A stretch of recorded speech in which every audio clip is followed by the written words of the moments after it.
नमस्कार, दिन भर की बड़ी खबरों में आपका स्वागत है। पहले एक नजर आज की सुर्खियों पर। मनी लॉन्ड्रिंग मामले में केजरीवाल की सुनवाई आज। रोज एवेन्यू कोर्ट सुनाएगा फैसला। फिलहाल तिहाड़ जेल में बंद है केजरीवाल। आज हो सकती है केंद्रीय कैबिनेट की पहली बैठक। मीटिंग में लिए जा सकते हैं बड़े फैसले। किसानों को लेकर चर्चा संभव। आज झारखंड और छत्तीसगढ़ में भी कैबिनेट बैठक। कई जरूरी मुद्दों पर चर्चा संभव। लिए जा सकते हैं महत्वपूर्ण फैसले। उड़ीसा विधानसभा का विशेष सत्र आज। नव निर्वाचित विधायकों को दिलाया जा रहा है शपथ। 20 जून को स्पीकर का होगा चुनाव। उड़ीसा चुनाव में बीजेपी की हुई है जीत।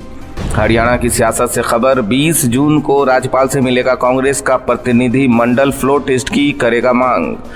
आज कांग्रेस सांसद राहुल गांधी का जन्मदिन। 54 वर्ष के हुए राहुल। बहन प्रियंका संग कांग्रेस हेडक्वार्टर पहुंचे राहुल गांधी समर्थकों के साथ काटा केक।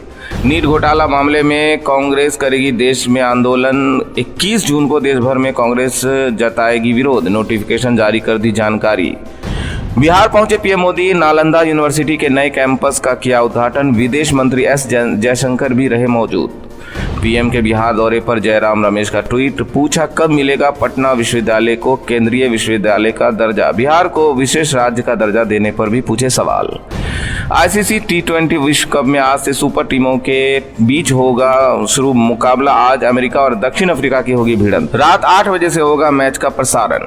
ये तो थी सुर्खियां। बात आज की सबसे बड़ी खबर की। केंद्र की मोदी सरकार कितने दिन चलेगी, इस पर पहले दिन से ही सवाल उठ रहे हैं। और इस बीच कांग्रेस नेता राहुल गांधी ने बड़ा दावा कर दिया है। उन्होंने संकेत दिए कि एनडीए में शामिल कई दल उनके संपर्क में। और क्या कहा राहुल ने, जानने के लिए देखिए ये रिपोर्ट। कांग्रेस सांसद राहुल गांधी के खुलासे ने एनडीए खेमे में खलबली मचा दिया। दरअसल राहुल का कहना है कि एनडीए सरकार के कई सांसद इंडिया गठबंधन के संपर्क में है। राहुल ने चेतावनी दी है कि एक छोटी सी गलती एनडीए को बहुत भारी पड़ सकती है। इसके साथ ही राहुल ने दावा किया कि मोदी खेमे में बहुत असंतोष है।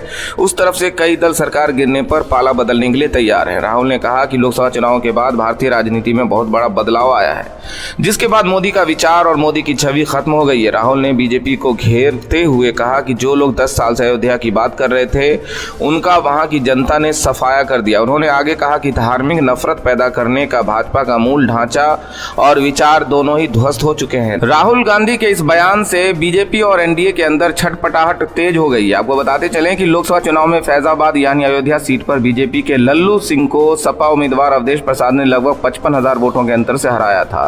राहुल गांधी ने मोदी सरकार के जल्द ही गिरने का दावा किया है। तो दूसरी तरफ इंडिया में शामिल तमाम दल खुलकर दावा करेंगे ये सरकार जनमत की चोरी से आई है। ईवीएम में धांधली के सारे जीती है। लेकिन अब ईवीएम पर सवाल उठाने वालों में बीजेपी के नेता भी शामिल हो गए हैं और चुनाव आयोग एक बार फिर सवालों के घेरे में आ गए।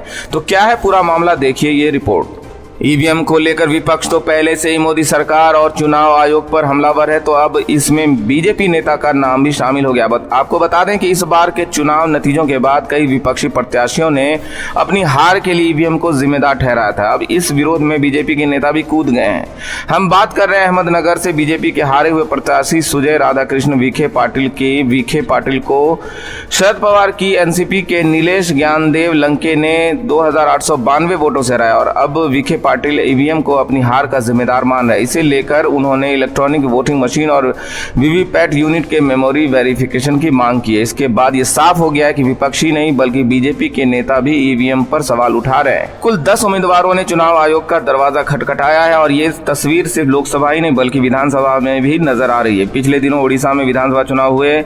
यहाँ झारसुगुड़ा से बीजेपी के नेता दीपाली दास ने चुनाव लड़ा और मात्र 1265 वोटों से हार गई। गौरतलब है कि दीपाली इस सीट से पहले कई बार जीत दर्ज कर चुके हैं। इसे लेकर दीपाली ने 13 मशीनों के सत्यापन की मांग चुनाव आयोग से की है। मतलब साफ है कि चुनाव लोकसभा का हो या विधानसभा का, ईवीएम में बड़े पैमाने पर हेरफेर हुई है। बीजेपी भले ही ईवीएम का खुलकर समर्थन करती हुई दिखती है, लेकिन अब तो बीजेपी के नेता ही ईवीएम में धांधली के आरोप लगा रहे हैं और वो भी उस राज्य में जहां पहले से बीजेपी की सरकार है। बीजेपी के नेता ही ईवीएम पर सवाल कर रहे हैं, जिसने मोदी सरकार की परेशानी बढ़ा दी है। वैसे परेशानी तो इस समय लोकसभा स्पीकर के पद ने भी मोदी सरकार की बढ़ा रखी है। बीजेपी अपने पाले में ये पद रखना चाहती है, तो एनडीए के सहयोगी इसे बीजेपी को देने के लिए तैयार नहीं है। खासतौर पर टीडीपी का रुख कुछ ज्यादा ही सख्त दिख रहा है। तो क्या है मामला, देखिए ये रिपोर्ट। लोकसभा स्पीकर का पद एनडीए में टूट की वजह बनता दिख रहा है और बीजेपी किसी भी कीमत पर स्पीकर की गद्दी पर अपने नेता को बिठाना चाहती है, तो वहीं टीडीपी भी अपनी मांग पर लगातार अड़ी हुई है। चंद्रबाबू नायडू ने तो स्पीकर पद को लेकर समझौता करने से इनकार ही कर दिया है। नायडू का साफ कहना है कि लोकसभा में स्पीकर टीडीपी के का ही होगा, क्योंकि एनडीए में पहले ही स्पीकर का पद सहयोगी दल को मिला है। वैसे दावा यह भी किया जा रहा है कि टीडीपी कोटे के मंत्रियों को कम महत्व के मंत्रालय दिए जाने से नायडू पहले से ही खफा है, और दूसरी तरफ स्पीकर पद पर बीजेपी और टीडीपी की तनातनी एनडीए में टूट का कारण बन सकती है। टीडीपी को मनाने का जिम्मा राजनाथ सिंह को सौंपा गया है, लेकिन राजनाथ सिंह को भी कोई सफलता मिलती नहीं दिख रही है।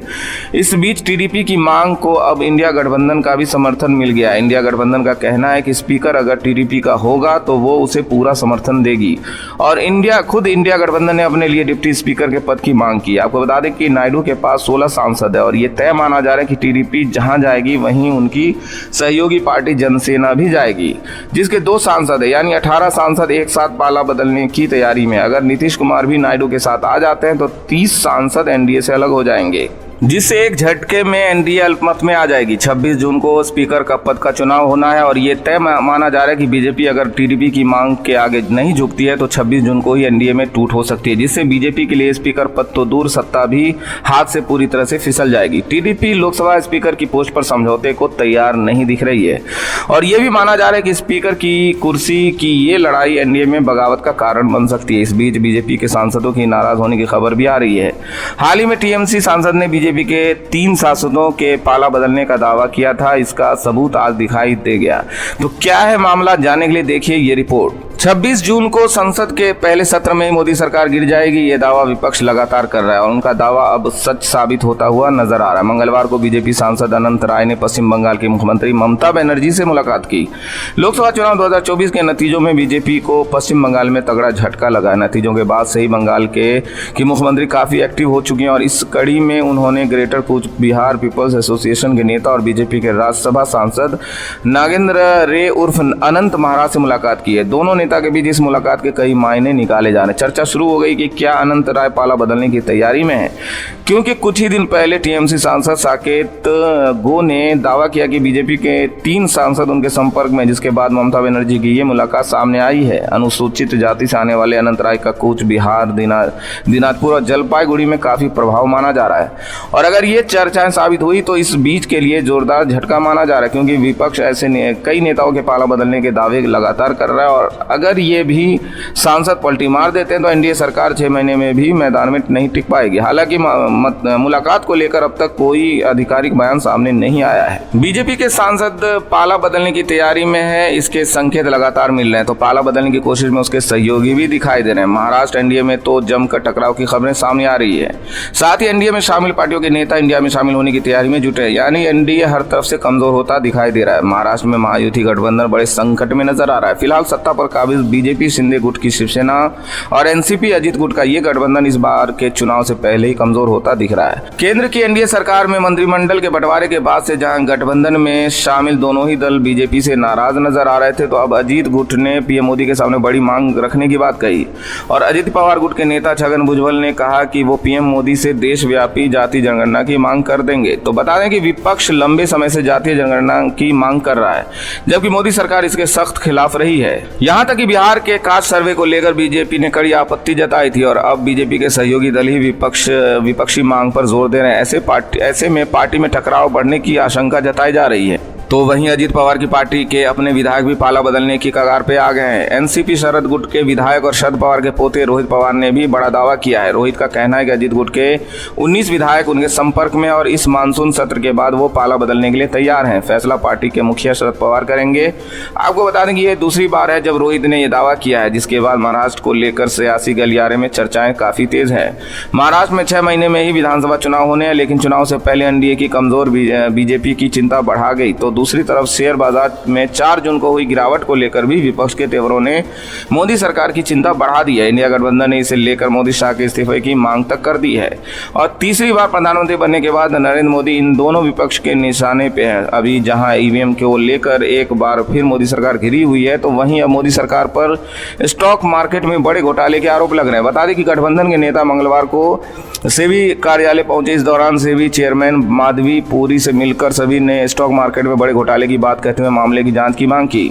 सेबी कार्यालय पहुंचने के बाद नेताओं ने कहा कि लोकसभा चुनाव के बाद जिस दिन चुनाव के रिजल्ट आए उसी दिन स्टॉक मार्केट तेजी से गिरा। इसी के साथ अमित शाह के इस्तीफे की मांग की बात की। बता दें कि टीएमसी के कल्याण बनर्जी का कहना है कि नतीजों के बाद शेयर मार्केट में 30 लाख करोड़ का नुकसान हुआ, ये स्कैम है। अमित शाह ने नतीजों से पहले एक इंटरव्यू में कहा था कि जमकर शेयर खरीदो, इनका इससे क्या लिंक है। इस स्कैम के पीछे नरेंद्र मोदी और अमित शाह में इस मामले की जांच होनी चाहिए। वहीं सागरिका घोष ने प्रधानमंत्री मोदी का वित्त मंत्री निर्मला सीतारमण और अमित शाह से इस्तीफे की मांग की है। तो वहीं अरविंद सावंत ने सेबी चेयरमैन से मुलाकात के दौरान कहा, अमित शाह और मोदी ने कहा कि आप शेयर में निवेश करिए, 400 पार का नारा लगाया और इस तरह से आम लोगों ने पैसे लगाए, लेकिन नतीजों के बाद उन्हें नुकसान हुआ। इस बात की जांच होनी चाहिए। बता दें कि इससे पहले नतीजों के बाद ही राहुल गांधी ने स्टॉक मार्केट में गिरावट को लेकर बड़े घोटाले की बात कही थी। उन्होंने इसके लिए पीएम मोदी और गृह मंत्री अमित शाह को जिम्मेदार ठहराते हुए जांच की मांग की थी। इसके बाद तृणमूल कांग्रेस ने भी घोटाले की बात कहते हुए जांच की मांग की थी। टीएमसी ने एग्जिट पोल में भी घोटाले की बात कही थी। और बुलेटिन के आखिर में देखिए नीट पर मचे घमासान की। नीट परीक्षा मामलों में हुई धांधली को लेकर मंगलवार को सुप्रीम कोर्ट में सुनवाई हुई। तो वहीं आज आम आदमी पार्टी ने जंतर मंतर पर केंद्र सरकार के खिलाफ प्रदर्शन किया। इस दौरान आपने केंद्र सरकार पर अपनी जिम्मेदारी से भागने का आरोप लगाया और क्या कुछ कहा आपने जानने के लिए देखिए ये रिपोर्ट। मंगलवार को सुप्रीम कोर्ट में नीट घोटाले पर ग्रेस मार्क से जुड़ी याचिका पर सुनवाई हुई। इस दौरान कोर्ट ने नेशनल टेस्टिंग एजेंसी यानी कि एनटीएस से कई तीखे सवाल किए। कोर्ट ने कहा कि अगर किसी की ओर से जरा भी लापरवाही हुई है तो उसे पूरी तरह से निपटाया जाना चाहिए। बच्चों ने परीक्षा की तैयारी की है, हम उनकी मेहनत को नहीं भूल सकते। बेंच ने सरकार और एनटीए से भी ये कहा कि कल्पना कीजिए कि सिस्टम के साथ धोखाधड़ी करने वाला व्यक्ति डॉक्टर बन जाता है, वो समाज के लिए और भी ज्यादा खतरनाक है। इसी के साथ घोटाले से जुड़ी याचिकाओं को 8 जुलाई को सुनवाई करने के लिए लिस्ट कर दिया गया और वकीलों से भी उस दिन सभी मामलों पर बहस करने के निर्देश दिए गए। वहीं आज नीट परीक्षा के परिणाम में ही धांधली को लेकर दिल्ली के जंतर मंतर पर आम आदमी पार्टी ने विरोध प्रदर्शन किया। इस दौरान आप मंत्री सौरभ भारद्वाज ने कहा कि हमारी मांग है कि केंद्र सरकार अपनी जिम्मेदारी सुप्रीम कोर्ट पर न डाले, जो काम सरकार को करना चाहिए वो सुप्रीम कोर्ट पर क्यों छोड़ा जा रहा है। तो वहीं आप विधायक राखी बिरला ने कहा कि चौथी पास राजा की सरकार ने नीट एग्जाम में घोटाला कर देश के मासूम बच्चों के भविष्य के साथ सौदा कर लिया है। इस एग्जाम में कई गड़बड़ियां हुई, लेकिन शिक्षा मंत्री इसे सामान्य घटना बताते हैं। इस अपंग सरकार को देश के भविष्य की चिंता नहीं है। हम इन्हीं मासूम बच्चों की आवाज को बुलंद करने के लिए विरोध प्रदर्शन कर रहे हैं। 10th और 11th और 12th के लाखों करोड़ों बच्चों के भविष्य का सवाल है और आप इन बच्चों की आवाज को मजबूती से उठाएं। बता दें कि सुप्रीम कोर्ट में अब अगली सुनवाई 8 जुलाई को होगी। तो आज इस बुलेटिन में इतना ही। आप देखते रहिए आरटीवी न्यूज हिंदी। नमस्कार।